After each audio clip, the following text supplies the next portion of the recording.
에베소에 도착한 바울은 두란노 서원을 만들어 온전한 말씀을 전하기 시작했고, 이 서서히 그 땅에 하나님의 나라가 세워지기 시작합니다. 스기와 7 아들들이 예수의 이름을 흉내내다가 수모를 당하게 되고, 이 일로 촉발된 복음의 능력으로 에베소에 가득했던 마술사들이 마술책을 불에 던지는 일까지 있게 됩니다. 그리고 오늘 본문입니다. 우리 함께 23절 말씀을 우리 함께 읽도록 하겠습니다. 시작. 그 무렵 에베소에서는 복음의 말씀 때문에 큰 소동이 일어났습니다. 여러분, 이 23절의 현상을 복음의 역반응이라고 명명합니다. 항상 복음이 바르게 전해지는 곳에는 필연적으로 소동이 일어났기 때문입니다. 그래서 여러분, 1세기 크리스찬들의 별명이 소동하는 무리들이었습니다. 그리고 여러분 다 아시는 바와 같이 종교개혁 때 세상은 예수 믿는 성도들을 향해서 프로테스탄트라고 명명했습니다. 프로테스탄트, 어떤 의미인가요?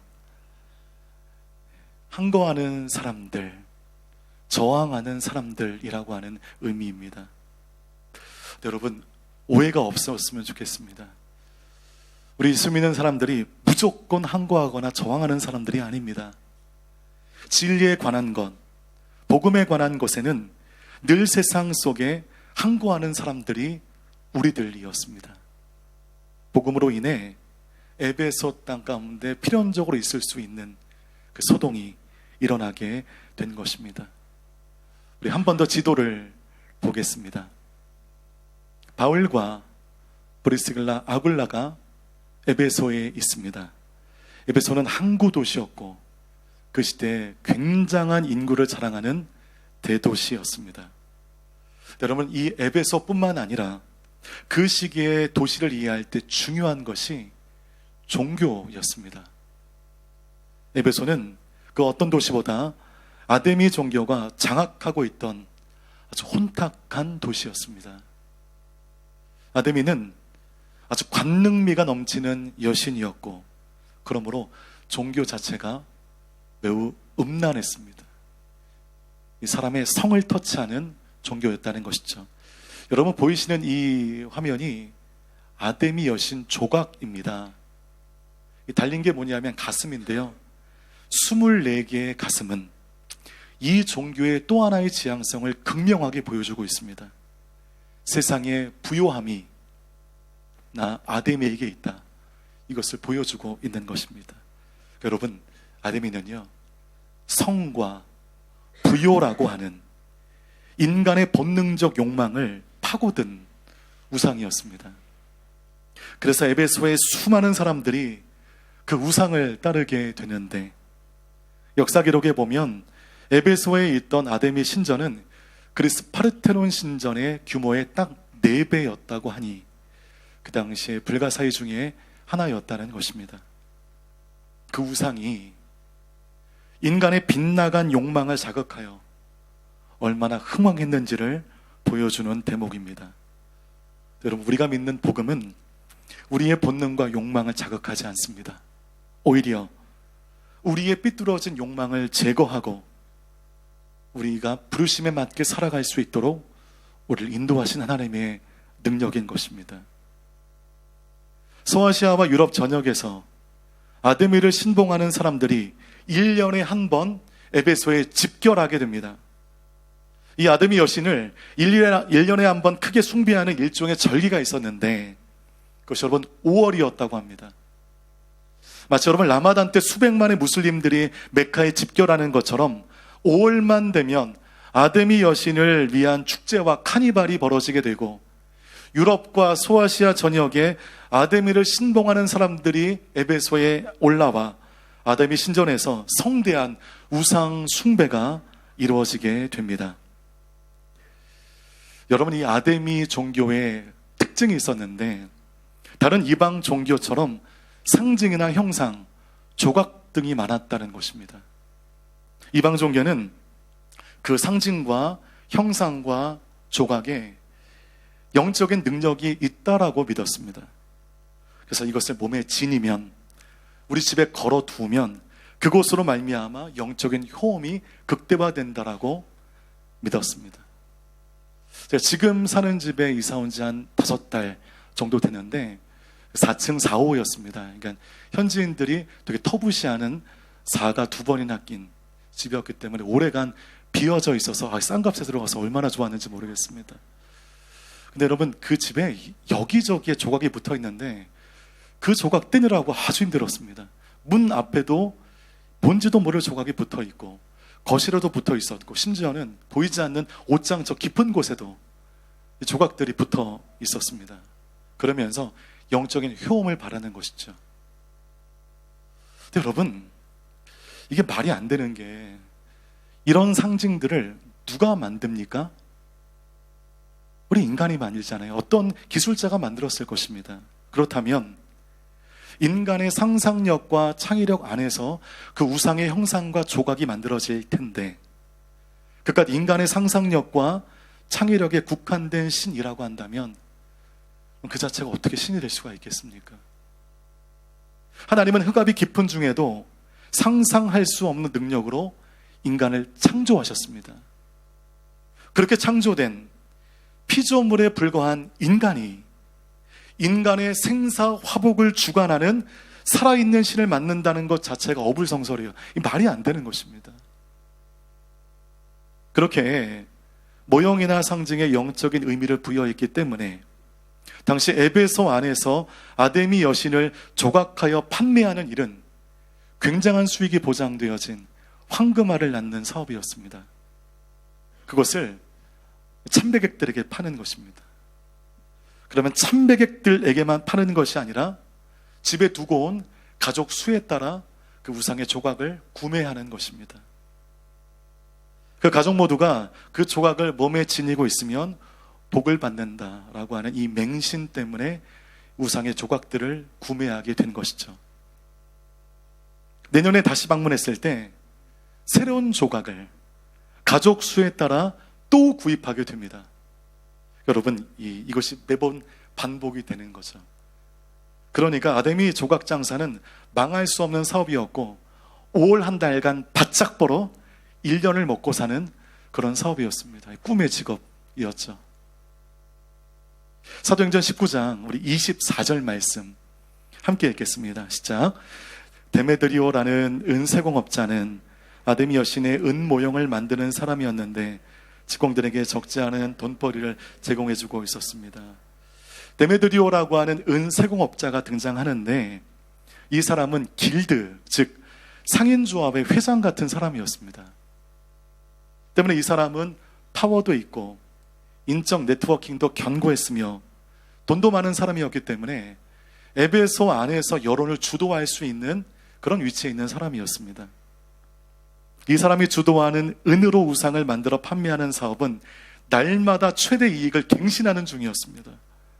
그래서 24절 하반절 말씀 보니까 직공들에게 적지 않은 돈벌이를 제공해주고 있었다. 심지어는 여러분 이렇게 말할 정도였습니다. 우리 25절 말씀 함께 읽겠습니다. 시작. 그가 직공들은 물론 일에 관련된 일꾼들을 불러 모아놓고 말했습니다.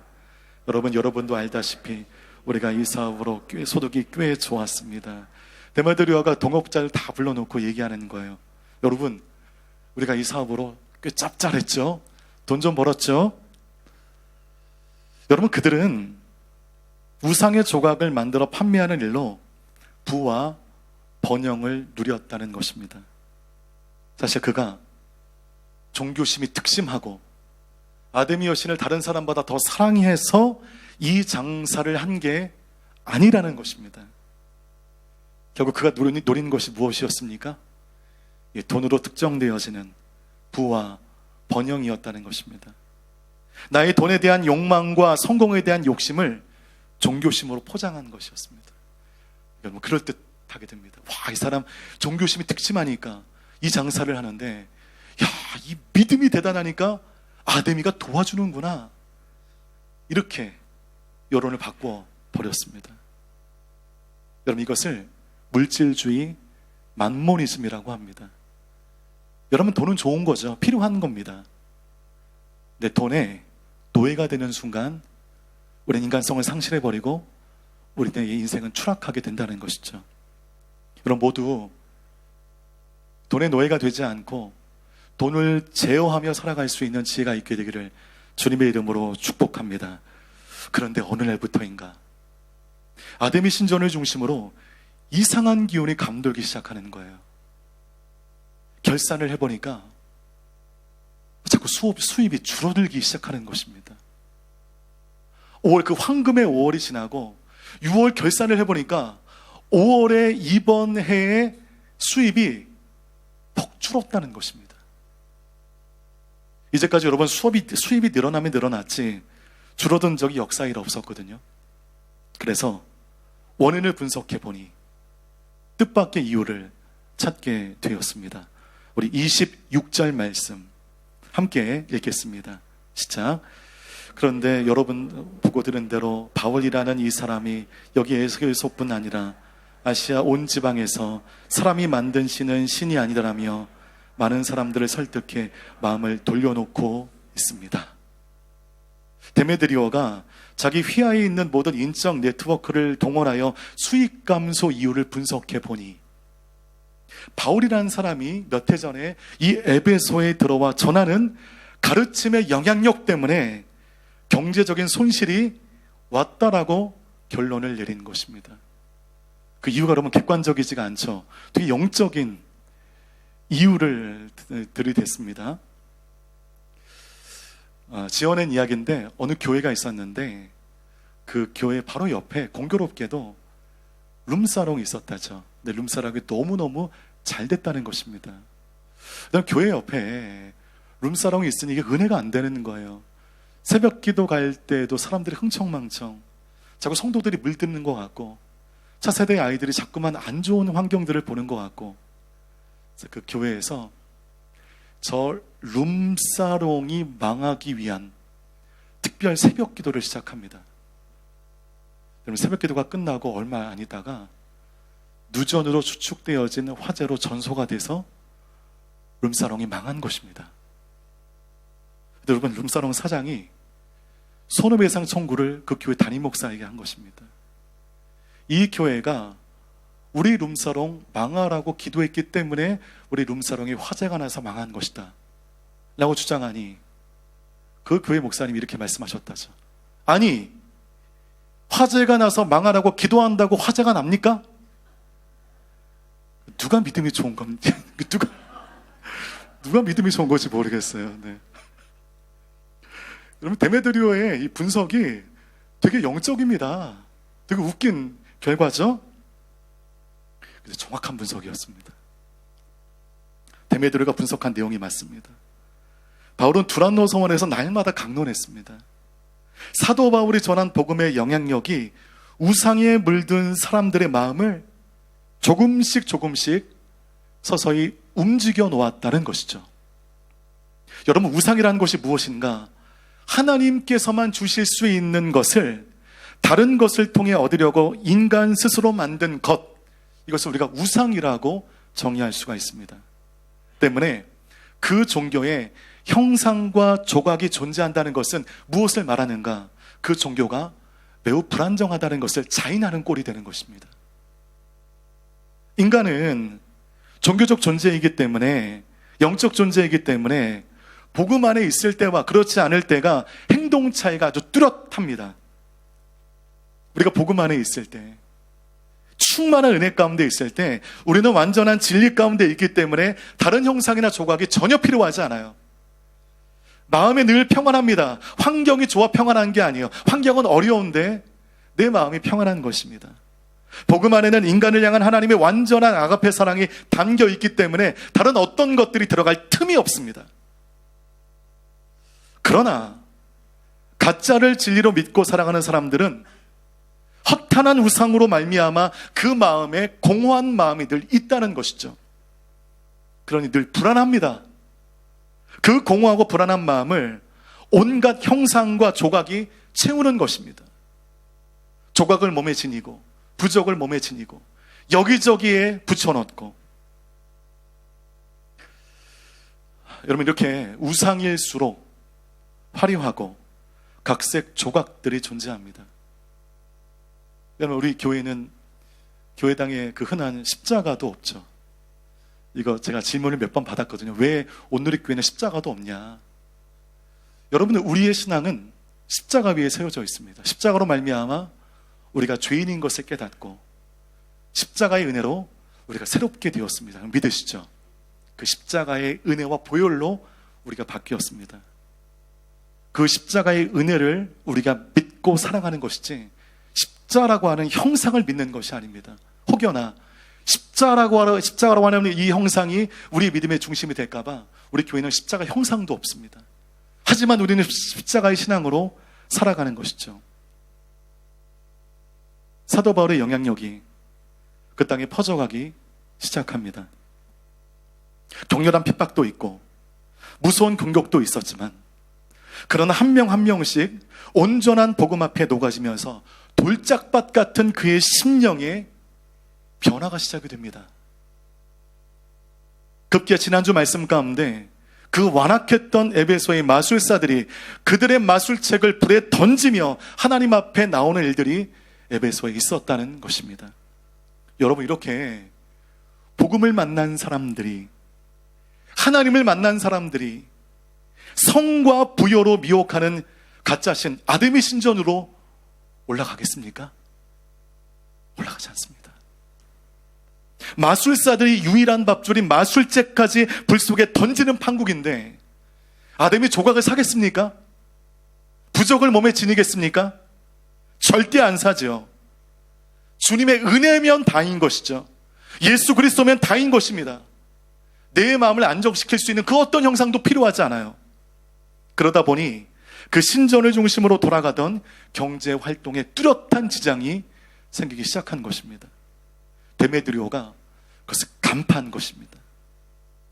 여러분, 에베소 안에 복음의 대변혁이 시작이 된 것입니다.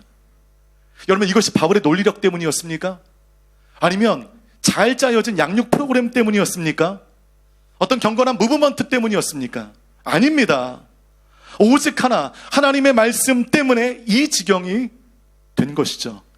외로운 한 사도의 고집스러운 말씀 전파로 말미암아 그 말씀이 세력을 얻고 흥왕케 되어 이 대변혁의 역사가 악한 도시 에베소 땅, 그 땅 가운데 일어나게 된 것이고, 그 대변혁의 뚜렷한 증상들이 여기저기에서 나타나기 시작한 것입니다. 바로 이 일에 데메드리오가 선동하여 바울을 공격합니다. 우리 27절 말씀 함께 읽겠습니다. 시작. 이렇게 되면 우리 사업의 명성이 떨어질 뿐 아니라 위대한 여신 아데미 신전의 명예도 실추되고 아시아 지방과 전 세계에 걸쳐 숭배되고 있는 이 여신 자체도 그 신성한 위엄을 잃을지도 모르는 위엄이 있습니다. 여러 가지 이유를 대죠. 말을 너무 잘합니다. 데메드리오가. 위대한 여신 아데미 신전의 명예가 실추된다. 동시에 아시아 지방과 전 세계에 걸쳐 숭배되고 있는 이 여신 자체의 위엄이 사라질 수 있다. 그럴듯한 종교적인 명분을 내세우고 있지만, 그러나 그러면 진짜 이유가 뭡니까? 뭐 때문이죠? 돈 때문이에요. 돈. 사업의 명성이 떨어져 수익이 감소한 것이 사람들을 선동한 진짜 이유였다는 것입니다. 경제적인 이유 때문에 데메드리오가 종교적인 명분을 이용하여 사람들을 선동하고 있는 것입니다. 그러니까 예나 지금이나 사람들을 선동하기에 가장 좋은 툴이 뭔지 아세요? 종교입니다. 종교. 그래서 2차 세계대전 때 히틀러는 독일인들을 선동하기 위하여, 독일인들을 쇠뇌시키기 위하여 독일 기독교 협회를 이용했습니다. 주일마다 이 전쟁의 정당성을 자기 마음대로 강단에서 선포하게 되므로 사람들이 이 일이 하나님이 원하시는 일이다라고 생각하게 된 것이죠. 당시 독일의 기독교계가 세계대전의 조력자의 역할을 했다는 것입니다. 이처럼 종교가 인간의 더러운 욕망과 결합하여 인간을 선동할 때 선동된 사람들에게 나타나는 한 가지 현상이 있습니다. 그럼 따라해 보시겠습니까? 우민화 증상이 나타납니다. 종교가 생명력과 방향을 잃어버리고 인간의 욕망과 결합하게 되면 무서운 자기 욕망의 배출구가 되는 것입니다. 오늘 28절 말씀 우리 함께 읽도록 하겠습니다. 시작. 그들이 이 말을 듣자 화가 치밀어 올라 에베소 사람들의 아데미 여신은 위대하다고 소리 높였습니다. 데메드리오의 선동에 영향받은 사람들이 화가 치밀어 올라 아데미 여신은 위대하다라고 소리 높입니다. 잘못된 아데미 종교의 거짓 신념에 수익 감소로 말미암은 사람들의 욕망과 분노가 결합되니 사람들이 폭도로 돌변하게 되었습니다. 여러분, 사탄은 돈을 좋아하는 인간의 마음을 교묘히 이용할 줄 압니다. 리차드 포스터가 유명한 책을 썼잖아요. 돈, 섹스, 권력.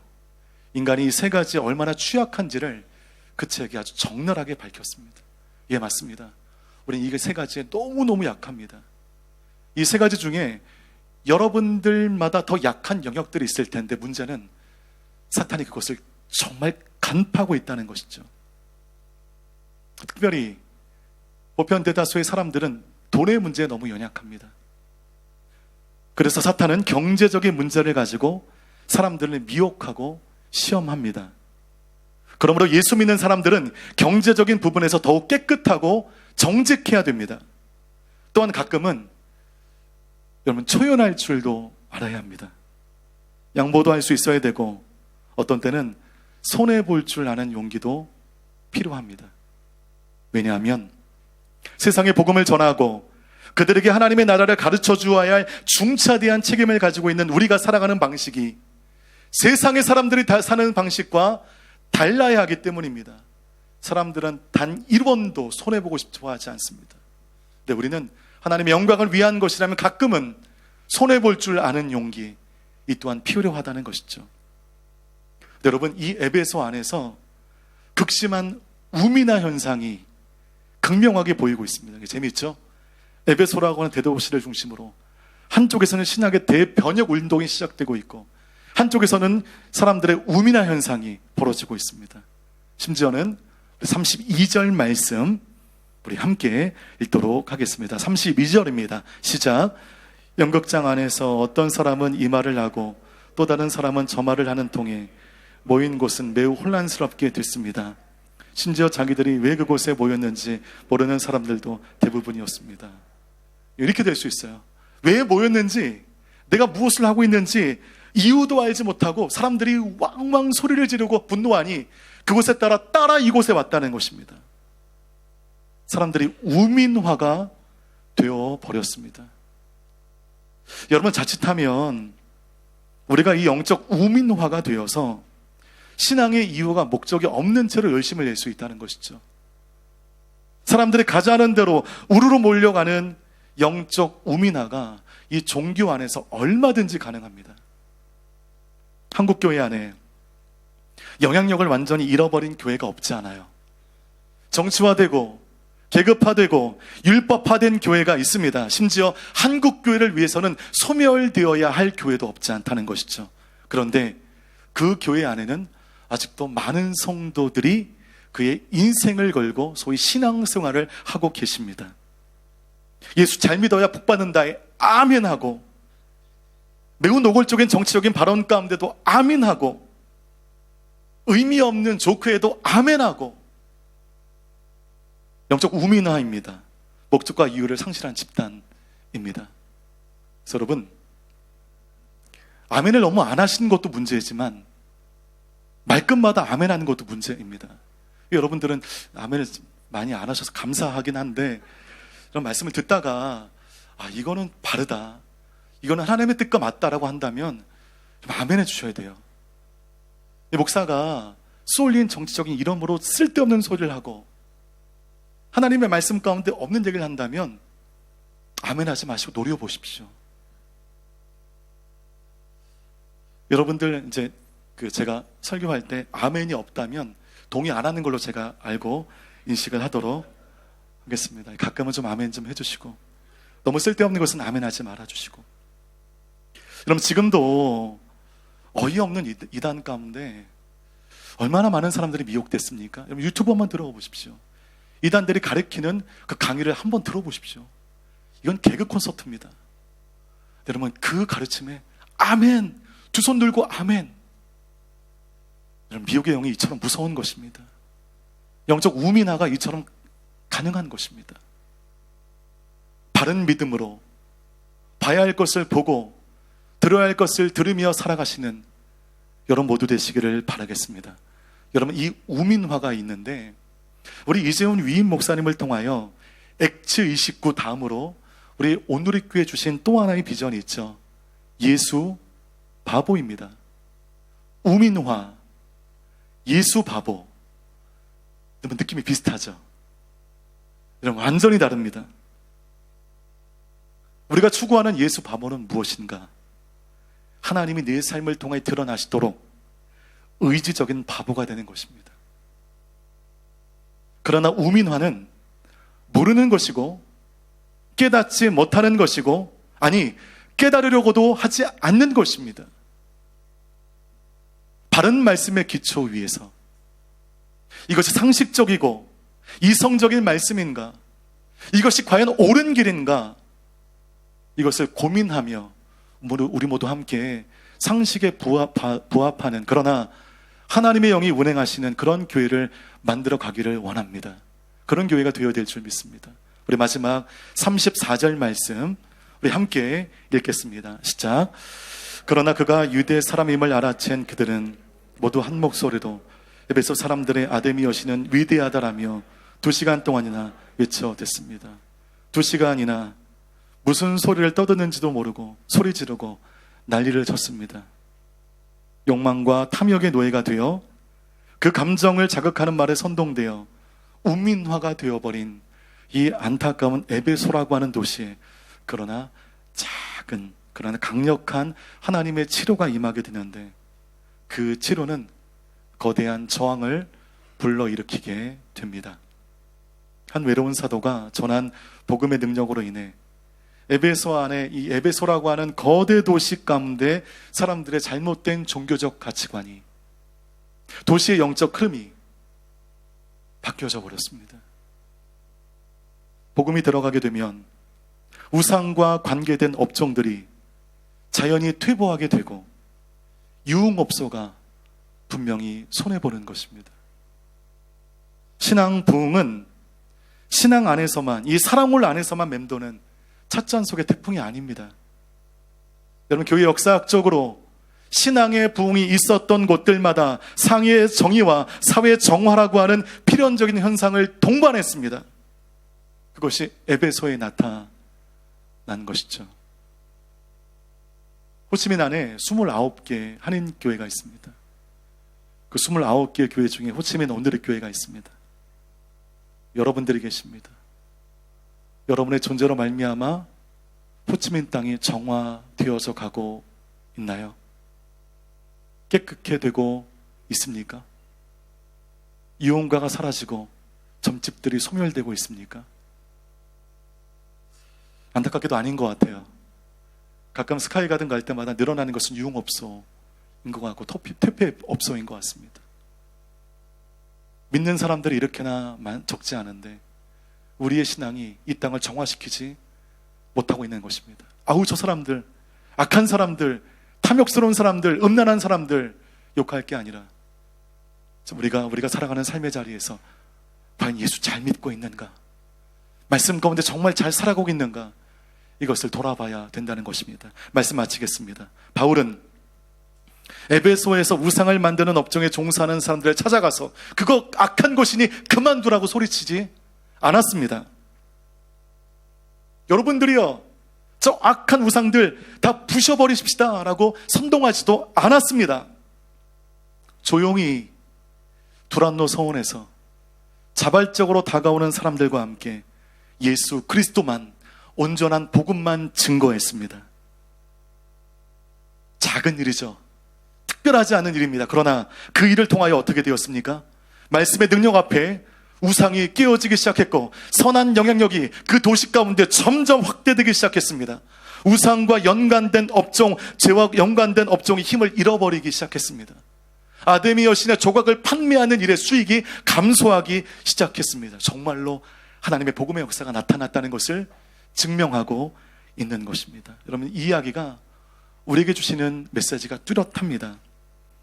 사회 정의를 위하여 앞다투어 나아가 싸워야 할 때가 있지만 우리 믿는 사람들이 해야 할 가장 중요한 일은 무엇인가? 우리는 그저 나를 보내신 것 가운데 나에게 주신 그 복음대로 살아가면 되는 것입니다. 말씀대로 살아가면 되는 것입니다. 예수 그리스도께서 보여주신 그 삶대로 살아가면 되는 것입니다. 그래 살아갈 때 외로운 우리의 신앙의 삶으로 말미암아 사랑하는 우리의 가정의 영적 미진이 시작이 되고 나아가 이 땅 가운데 영적 지진이 발생하기 시작하며 이 땅 가운데 하나님의 나라가 세워지는 줄 믿습니다. 그래서 여러분, 점집 찾아가 멱살 잡고 싸울 필요 없고요, 이단 찾아가 그거 이단이라고 싸울 필요 없습니다. 오직 복음으로 살아갈 때 우상은 멸절되는 줄 믿습니다. 그러므로 복음만이 해답임을 오늘 본문을 통해 확인하게 됩니다. 그 복음, 예수 그리스도의 복음으로 살아가는 호치민 오늘교회 모든 성도님들 다 되시길 바라겠고, 바로 이 시작점이 오늘부터 시작되어질 유스코스타 될 줄 믿습니다. 우리 아이들 은혜 받아야 됩니다. 동성애에 대한 이 생각이 없어요. 여러분, 유신 진화론이 얼마나 무서운 것인지를 몰라요. 세상 풍조에 나날이 갈려질 수 있습니다. 여러분, 자녀 보내신 분들 보내지만 말아주시고 사랑으로 오셔서 기도하십시오.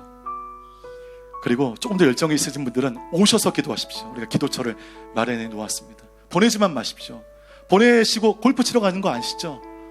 보내시고 푹꼭 놀러 가시는 거 아시죠? 그러지 마십시오. 그러면 우리 아이들 변화될 수 없습니다. 보내면 보낸 그 아이를 위하여 눈물 뿌려 기도하십시오. 복음으로만 바뀌어질 수 있는 우리 아이들이 될 수 있도록 기도할 때 우리 아이들의 삶 가운데 일대 변혁이 시작될 줄 믿습니다.